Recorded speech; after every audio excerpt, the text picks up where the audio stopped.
Okay, moving on the agenda, I would like to invite now Dr. Sarper Gokturk, VP Innovation at Airties, to share with us their vision on managed Wi-Fi for the residential environment. Welcome, Sarper. Thank you.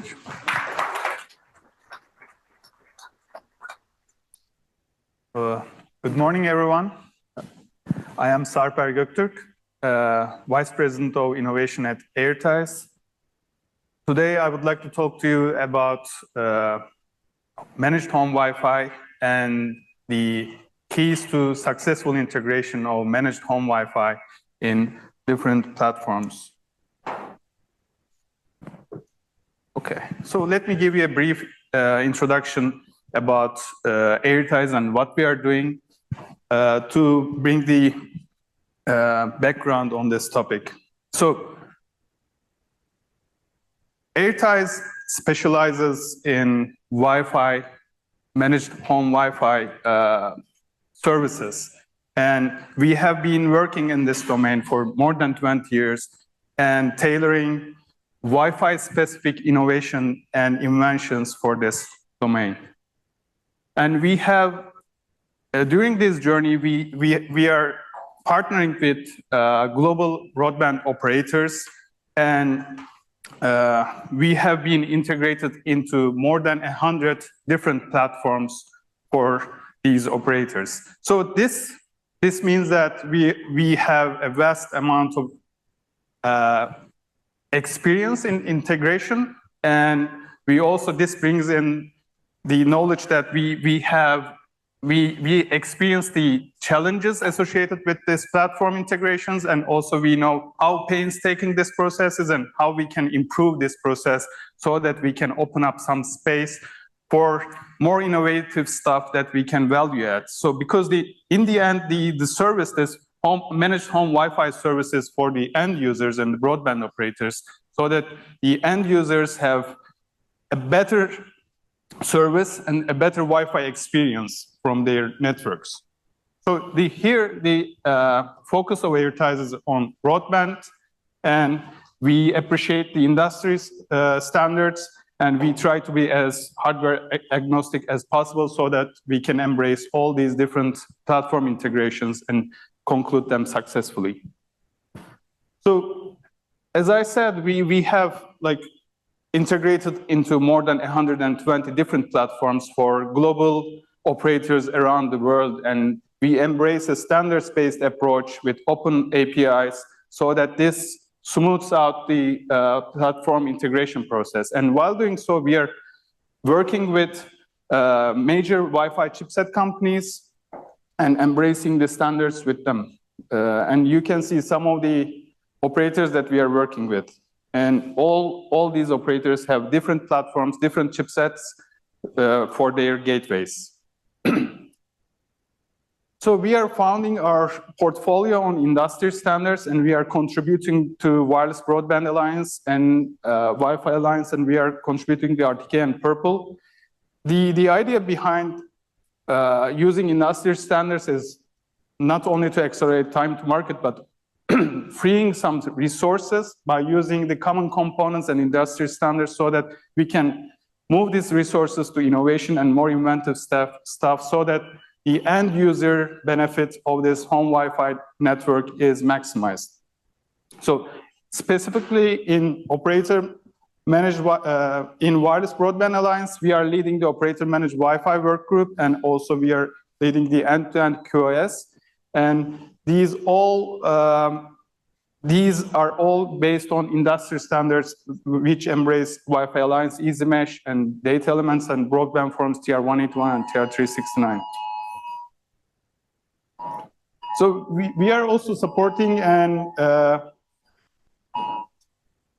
sorry, is this an alarm? Yeah. Alarm, yes. Okay. Should we worry or run? Okay. So Airties supports the adoption and evolution of Wi-Fi Easy Mesh, and also working with Wi-Fi Alliance for extensions to data elements regarding this managed Wi-Fi, home managed Wi-Fi concept. We are an active contributor to RDK and Purple communities, and we have contributed Easy Mesh controller to RDK, and we are maintaining it continuously. Also, with Purple, we are working on northbound APIs and new set of common APIs for that, and we are collaborating with Purple on the implementation and rolling out of this. So there's heavy industry standard collaboration that we are working on, and this brings me to the topic that we work on with within the WBA, the operator managed Wi-Fi reference architecture. So the idea behind this reference architecture is not only to improve and increase the time to market for the platform integration, but to allow a common reference architecture for all the operators to guide them towards a reference architecture that they can reuse in different platforms because of the common standard-based components in this architecture, and at the same time bring some value-add services within the CPE and the cloud that would allow the operators to roll out new services as quickly as possible and without the hassle of working within the platform. So the key here is that we acknowledge that there are multiple standards, industry standards, dealing with separate components of the modules going into a platform, right? So there are standards controlling mesh, there are standards controlling the driver APIs, there are different standards around data models, how you can manage the network through cloud, but there is no single reference architecture that shows or that defines which components should be combined within a platform so that you make use of the synergy between different components, right? So in this operator managed Wi-Fi work group, the aim is that we not only define the related components, but we also recommend the use of industry standards-based components so that we make best use of the synergy between these components. And we recommend this to the operators so that they can, with every platform integration, they can avoid reinventing the wheel and just rely on the standardized components, and they can, so that everyone, OEM, chipset vendors, and managed home Wi-Fi service providers such as us can focus our resources into value-add services like the edge microservices and cloud microservices, different Wi-Fi experience improvement areas. So this architecture defines, for example, for the Wi-Fi management, relies on the Wi-Fi Alliance's Easy Mesh agent, and also it relies on TR-181 as a data model and TR-369 for management of the management through the cloud. And it allows for multi-cloud instances so that different cloud instances supporting different services, cloud services, can be utilized. So this reduces the integration cost, effort, and accelerates time to market. When I'm saying time to market, it not only involves the platform integration, but also it involves the end-to-end validation of the microservices and the components in this architecture. The interesting thing and the point that I want to emphasize in this architecture is that we don't make a distinction between the edge microservices and the cloud microservices to bring the flexibility that you can have some microservices tailored for cloud or some microservices tailored for edge, and you can test your applications in the cloud as sample applications, but you can download them to your CPU to gain some processing and reduce cost of cloud operations. So you can decide on the fly which microservice to use for this deployment. And The good thing is we have now RDK and Purple focusing on this, and they are also embracing this operator-managed Wi-Fi reference architecture, and they are compliant with this architecture. And we can say that they are example implementations of this reference architecture. So I would like to point out 5 important components of this architecture. While we were designing this components and designing the architecture, we put these 5 components into consideration. The first one is the industry standards. The thing is, we have to ensure compliance with existing standards, and it should be future-proof with the new Wi-Fi technologies that will come and protocols that will come. The next thing is the industry standards sets the background, so it enables the technologies that you can utilize. But the experience of the end user starts with the installation process. So it's the first experience the end user faces when you install your service. And in the operator-managed Wi-Fi reference architecture, we consider not only the standard gateway installation, but also extender installation together with the gateway installation. Together with this, of course, the configuration of the parameters and how you can configure and the data model associated with these configurations are thought through and defined so that we can guide the operators about which configurations you need to have a seamless operation. How can you configure them? Which data model parameters are necessary so that you have a seamless configuration and installation? Of course, after you install and configure your network, this becomes an operational network, and the operation part, the channel management and proactive and reactive actions that you take in during the operation of this network is very critical.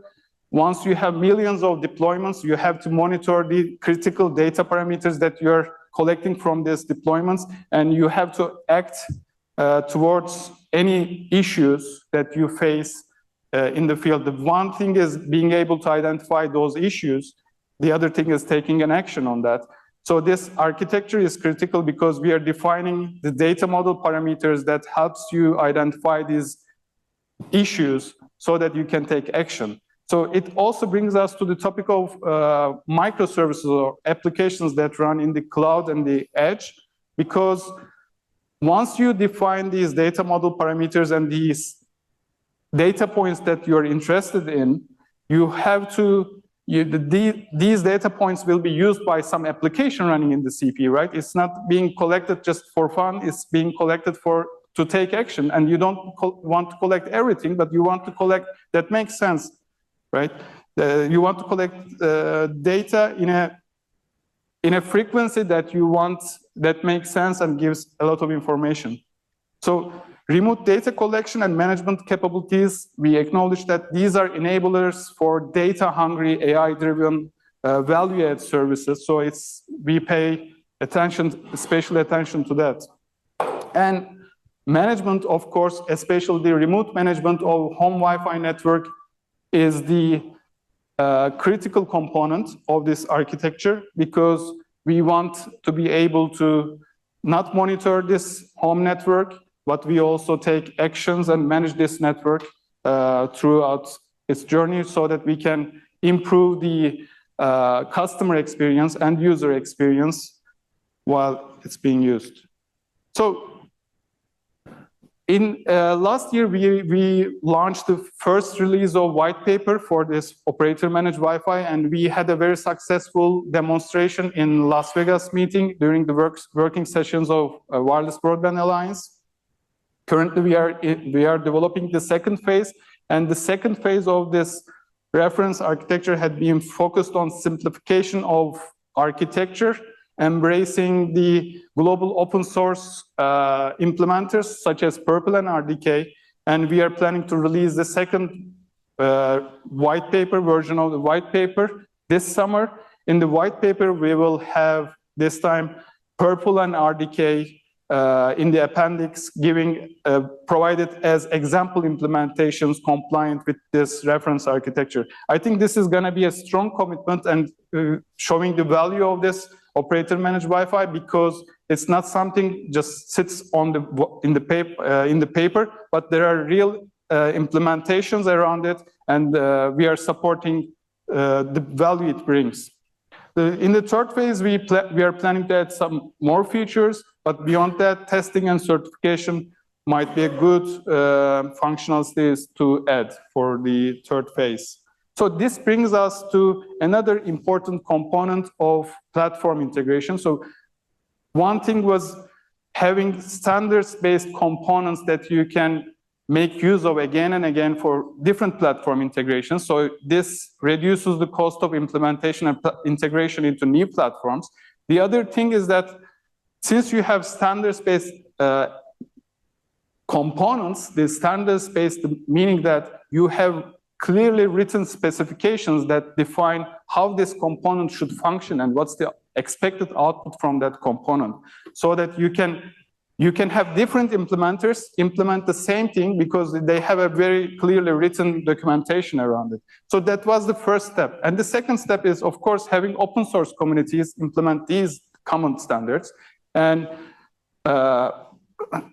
once you have this platform integration, then maybe the last but not least important thing is testing of these components. So this is very critical because this is very painstaking, and the early you can debug or early you can catch the problems in the platform integration, the better. So Airties, having these vast amount of experience with lots of integration projects, more than 120 platform integrations, we know the challenges, and we have developed an automated data verification tool in order to test these components in an automated fashion. So this ensures all parties of the integration project are synced, and the components of this platform, the integrated platform, are operating and functioning as expected. This is critical because in the end, your microservices and applications, in other words, the value that you want to bring to the customer and the experience, you want to improve the experience of these customers, rely on the data and the configuration and the APIs that these components are bringing in. So the testing part, the automated testing part of this platform integration, that's why it's very important. It ensures you that you can catch problems and you can fix those problems in an early stage so that you can reduce the time of your firmware releases. And you can just focus on the inventive part and the Wi-Fi services, experience improvement services. So the automated data verification tool that we call as Airties Orbit is providing benefit to all parties, actually.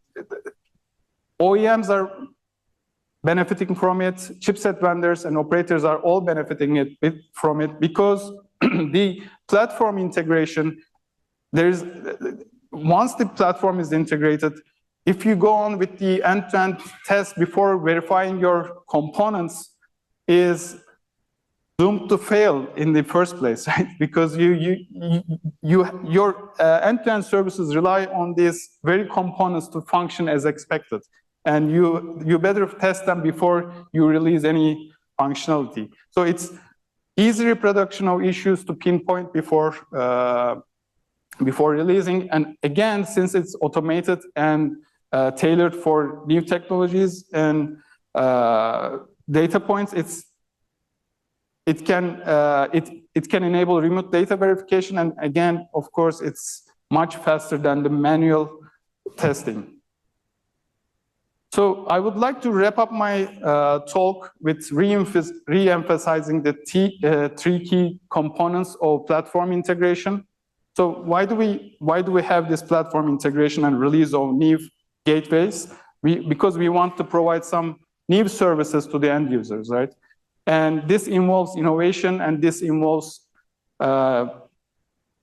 inventive steps to go into this platform integration. But the thing is that in reality, most of the time is spent in integrating all the common components into the platform. So there's a little resources left for innovation, and most of the resources are going for the platform integration. But if we can simplify this process by using standards-based components, and standards-based meaning that there is a clear specification indicating what functionality you are looking for, then we can have the interoperability. So this also brings the collaboration and community open source software into the place because these communities can work on these specifications and implement and develop their code for use of the operators and the OEM manufacturers. So this brings a synergy, and in the end, we have the testing of these in an automated data verification tool such as Airties Orbit. We can verify that these components are doing what they're expected to be doing, and then we can build our value-added services on top of these components and then bring the value that we are hoping for the end users and the broadband operators. So this concludes my talk. Thank you very much for listening to me, and thank you very much for having me today.